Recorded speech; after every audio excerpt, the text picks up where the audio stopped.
بسم اللہ الرحمن الرحیم۔ ایک اہم بات جو اکثر حضرات پوچھتے ہیں کہ صبح نہار منہ پانی پینا آیا اس کے بارے میں کیا مسئلہ ہے؟ طبرانی شریف کی روایت ہے، حضور اقدس صلی اللہ علیہ وسلم نے ارشاد فرمایا، جس نے نہار منہ پانی پیا اس کی طاقت کم کر دی جائے گی۔ جس نے نہار منہ پانی پیا اس کی طاقت کم کر دی جائے گی۔ نہار منہ مولانا اشرف علی تھانوی رحمہ اللہ نے بھی لکھا کہ نہار منہ پانی پینا ٹھیک نہیں ہے، اس سے انسان کے گھٹنوں کا درد ہو جاتا ہے۔ اکثر گھٹنوں کا درد یہ نہار منہ پانی پینے کی وجہ سے ہوتا ہے، اس لیے علماء منع کرتے ہیں۔ بلکہ امام شافعی رحمہ اللہ فرماتے ہیں کہ چند چیزیں ایسی ہیں جو انسان کے بدن کو کمزور کر دیتی ہیں، انسان کے بدن کو کمزور کر دیتی ہیں۔ اس میں حضرت نے یہ لکھا کہ بیت الخلاء سے فارغ ہونے کے بعد پانی پینا، اس سے بھی انسان کا بدن کمزور ہو جاتا ہے۔ اسی طرح نہار منہ پانی پینا، اس سے بھی انسان کا بدن کم ہو جاتا ہے، کمزور ہو جاتا ہے۔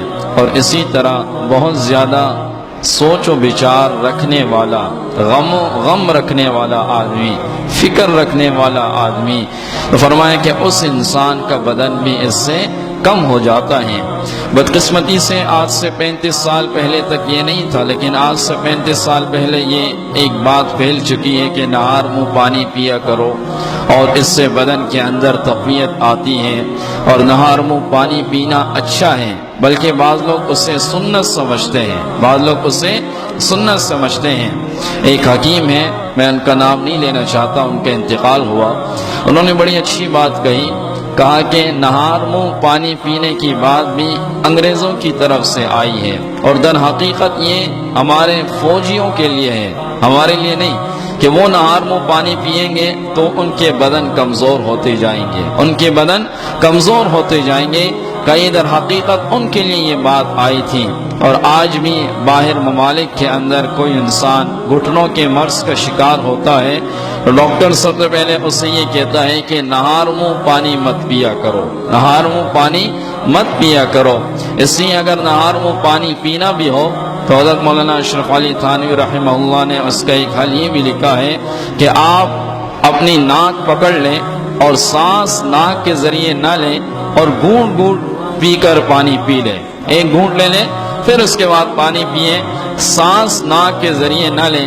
حضرت نے اس کا یہ حل لکھا ہے۔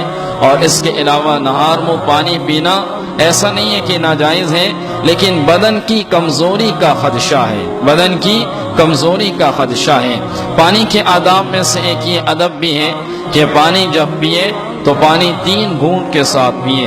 رسول اللہ صلی اللہ علیہ وسلم پانی پیتے وقت 3 گھونٹ پانی کے پیا کرتے تھے، چاہے پانی ہو یا کوئی اور مشروبات ہو، اور سانس لیا کرتے تھے درمیان میں، اور وہ سانس بھی اس برتن کے اندر نہیں، بلکہ ایک گھونٹ پیا اور برتن علیحدہ کیا اپنے منہ سے، پھر سانس لیا، پھر دوسرا گھونٹ پیا، پھر اس کے بعد علیحدہ کیا، پھر تیسرا گھونٹ پیا۔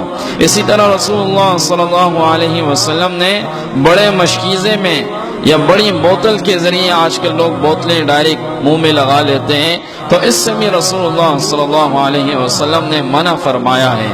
بڑے مشکیزے کو یا بڑی چیز کو منہ کے سہارے لگا کر اور اس سے پانی پینا، اس سے بھی اللہ کے نبی صلی اللہ علیہ وسلم نے منع فرمایا ہے۔ تو پانی کے چند آداب ہیں، اس میں سے ایک یہ بھی ہے کہ انسان بیٹھ کر پیے۔ بعض اطباء کا یہ کہنا ہے کہ کھڑے ہو کر پانی پینے سے بھی انسان گھٹنوں کے مرض کا شکار ہوتا ہے۔ رسول اللہ صلی اللہ علیہ وسلم کی جو سنتیں ہیں، ایک تو سنت سمجھ کر کریں گے تو وہ عبادات ہیں، اور اس کے علاوہ ان سنتوں کے اندر ہمارے لیے دنیاوی فائدے بھی ہیں۔ ان سنتوں پر عمل کرنے کی وجہ سے مختلف اقسام کی جو امراض ہیں اس سے بھی ہم بچ سکتے ہیں اگر ہم ان سنتوں پر عمل کرنے والے بن جائیں۔ اللہ رب العزت سے دعا ہے کہ اللہ رب العزت ان باتوں پر عمل کی توفیق عطا فرمائے۔